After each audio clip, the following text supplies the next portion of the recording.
ہیں. اور اب میں سندھ نیشنل فرنٹ کے رہنما محترم انجینئر محمد ایوب شر صاحب سے درخواست کر رہا ہوں کہ وہ اس موضوع کے اوپر خطاب فرمائیں. یہ وہی 12 مئی ہے جس دن یہاں کراچی کے اندر خون کی ہولی کھیلی گئی اور وکلا برادری کو چن چن کر قتل کیا گیا اور ہمارے چیف جسٹس کو ایئرپورٹ پر بند کر دیا گیا.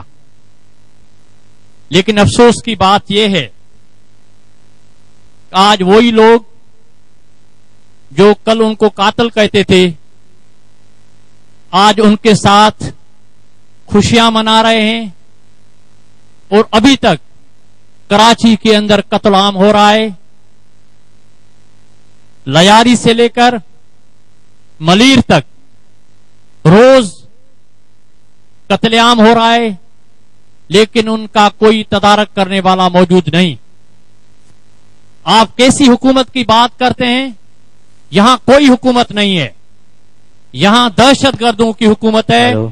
لیکن جو بھی حکمران ہیں وہ انتہائی نال انکمپیٹنٹ اور کرپٹ ہیں اور انکمپیٹنٹ اور کرپٹ لیڈرشپ میں حکمرانوں میں کبھی صورتحال کو نپٹنے کی صلاحیت نہیں ہوتی ہے. اس صورتحال میں آج جو یہ کانفرنس ہے میں سمجھتا ہوں یہ ان دہشت گردوں کو ایک پیغام ہے کہ اگر آپ کراچی کے اندر اور آپ نے دہشت گردی کی تو یہ جو ہے وفاقی, علاقائی اور مذہبی اور سماجی جو جماعتیں ہیں وہ مل بیٹھ کر متحد ہو کر آپ کو ضرور جواب دیں گے. ہمارے محترم محمد عاقل ایڈوکیٹ صاحب صدر کراچی بار موجود ہیں, میں ان سے درخواست کر رہا ہوں کہ وہ آپ سے خطاب فرمائیں. محترم محمد عاقل ایڈوکیٹ صاحب. کراچی بار ایسوسی ایشن نے آج اس سلسلے میں مکمل عدالتوں کا بائیکاٹ کیا ہے, میں سیاہ منایا ہے اور وہاں پر آج بار کی عمارت میں سیاہ پرچم لہرا رہا ہے اور وکلا نے اپنے بازوؤں پر سیاہ بینڈ باندھے ہوئے ہیں. اور آج وہاں 11:30 بجے جنرل باڈی میٹنگ ہوئی تھی جس میں یہ قرارداد پھر پیش کی گئی جسے بھاری اکثریت سے منظور کیا گیا اور اس قرارداد میں یہ طے پایا ہے کہ کراچی بار ایسوسی ایشن, سندھ ہائی کورٹ بار ایسوسی ایشن کراچی, ڈسٹرکٹ بار ایسوسی ایشن ملیر اور سندھ بار کونسل اس وقت کے جو چیف جسٹس سندھ ہیں ان کو ایک مشترکہ طور پر لیٹر ایشو کریں گے جس میں ان سے درخواست کی جائے گی کہ جو 12 مئی کو سوئے موٹو ایکشن لیا گیا تھا اس کیس کو بعد میں پی سی او ججز نے اس کو غلط طریقے سے منطقی انجام کو پہنچایا تھا, اسے دوبارہ ری اوپن کیا جائے. ساتھ ہی یہ بھی وہاں قرارداد منظور کی گئی کہ اگر وہ ریفرنس ڈسپوز آف ہو گیا ہے تو ایک اور 11 مئی کو ایک ریفرنس تھا جس کے اندر جس کی خلاف ورزی پر جہاں چیف جسٹس کے لیے انتظامات کیے گئے تھے اس کی جب خلاف ورزی پر رجسٹرار نے ایک ریفرنس بنا کے بھیجا تھا, اس ریفرنس میں کنٹیمپٹ پروسیڈنگ جو ہے وہ پینڈنگ ہے اور کنٹیمپٹ پروسیڈنگ جو ہے وہ ڈسپوز آف نہیں ہوتی, وہ ایک سیپریٹ ایشو ہے, اس کو بھی دوبارہ ری اوپن کیا جا سکتا ہے تاکہ 12 مئی کے اصل حقائق کا پتہ چلایا جا سکے اور 12 مئی کے جو مجرم ہیں ان کو قرار واقعی سزا دی جا سکے. اب میں درخواست کر رہا ہوں ایک بہت ہی سینئر سیاسی رہنما محترم شیر باز مزاری صاحب جس سے تمام ہی لوگ واقف ہیں اور بڑی ان کی سیاست کے اندر خدمات ہیں اور وہ اپنی علالت کے باوجود, بیماری کے باوجود اس مسئلے کی اہمیت کے پیش نظر یہاں تشریف لائے ہیں. میں صرف یہی کہنا چاہتا ہوں, آپ جیسے لوگوں کو دیکھ کر مجھے بڑی خوشی حاصل ہوتی ہے کہ آپ جیسے حوصلہ اور دلیر لوگ اب بھی موجود ہیں.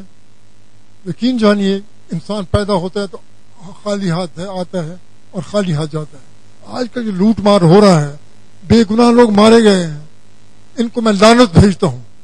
سیاست میں بیمار آدمی ہوں, میں صرف اور صرف منور حسن صاحب کو بھی میں جانتا تھا بچپن سے یہ, اور غفور صاحب سے, محنتی صاحب کو سب میں جانتا ہوں. میں پرانے دوستوں کو دیکھ کرنے آیا تھا, مجھے بڑی خوشی ہوئی. آج میں سب کو دیکھ رہا ہوں. میری طرف سے بہت بہت, اور کچھ کہہ نہیں سکتا, میری دماغ میں یہ ٹھیک میری نہیں. اور اب میں درخواست کر رہا ہوں تنظیم اسلامی کے محترم مرزا ایوب بیگ صاحب کو. ہر مسئلے کے کچھ اسباب ہوتے ہیں اور کچھ پھر کوئی اس کا حل ہوتا ہے. کوئی مسئلہ لا ینحل نہیں ہوتا, ہر مسئلے کا کوئی نہ کوئی حل ہوتا ہے. ہمارے نزدیک یہ مسئلہ کراچی میں کیوں پیدا ہوا, پرامن کراچی کیوں لہو لہان ہوا, کیوں زخمی ہوا, یہاں سڑکوں پہ خون انسانوں کا کیوں بہ رہا ہے, ہماری نظر میں اس کی ایک ہی وجہ ہے, ہم نے اللہ کے دین سے غداری کی, جس کا نتیجہ یہ نکلا. اللہ نے عذاب کی 3 صورتیں بتائی ہیں. اس وقت بدقسمتی سے قرآن پاک میں جو 3 صورتیں عذاب کی بتائی گئی ہیں, پاکستان کی قوم ان تینوں عذابوں میں مبتلا ہے. وہ آسمان سے عذاب نازل کرتا ہے, وہ بارش سیلاب کی صورت, رحمت کی بجائے زحمت بن جاتی ہے اور وہ سیلاب کی صورت اختیار کر لیتی ہے. زمین سے زلزلے آتے ہیں, اور سب سے اہم عذاب جو اس وقت خاص طور پر کراچی جس میں مبتلا ہے, وہ یہ ہے کہ جب کوئی قوم اللہ کے دین سے ہٹ جاتی ہے تو اللہ اسے مختلف گروہوں میں تقسیم کر دیتا ہے, اور اس کا نتیجہ یہ نکلتا ہے وہ کہ گروہ ایک دوسرے سے ٹکراتے ہیں اور ایک دوسرے کی طاقت کا مزہ چکھتے ہیں. ہماری نظر میں اس کی ایک ہی وجہ ہے کہ ہم نے اللہ سے جو وعدہ کیا تھا, ہم نے اس وعدے کو پورا نہیں کیا. دعوت خطاب دے رہا ہوں محترم نعیم الحق صاحب, تحریک انصاف کے محترم نعیم الحق صاحب کو. اپنی راہ کا تعین کرنے کے لیے کہ یہ قتل و غارت جو پچھلے 25 سال سے کراچی میں جاری ہے, اس کا سدباب کیا ہے.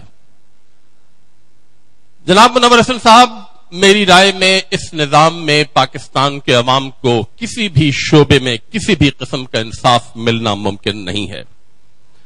ہماری پولیس نے پچھلے 25 سال میں کتنے قاتلوں کو پکڑا, ہماری عدالتوں نے پچھلے 25 سال میں کتنے قاتلوں کو, کتنے چوروں کو, کتنے لٹیروں کو سزا دی. یہ نظام نہیں چلے گا, یہ بساط الٹنے کا وقت آ گیا ہے.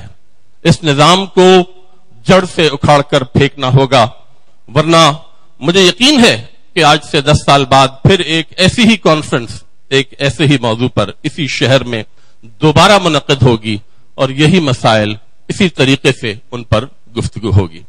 ہمارے درمیان فادر تھامس یعقوب گلفام صاحب بھی موجود ہیں, میں ان سے بھی خطاب کی دعوت دے رہا ہوں. محترم فادر تھامس یعقوب گلفام صاحب. وکلا برادری نے انصاف کی بالادستی اور عدالت کی بحالی کے لیے ناقابل فراموش کردار ادا کرتے ہوئے جانوں کا نذرانہ دیا, اور جمہوریت کی بحالی میں ناقابل فراموش اور راول دستے کا کردار ادا کیا.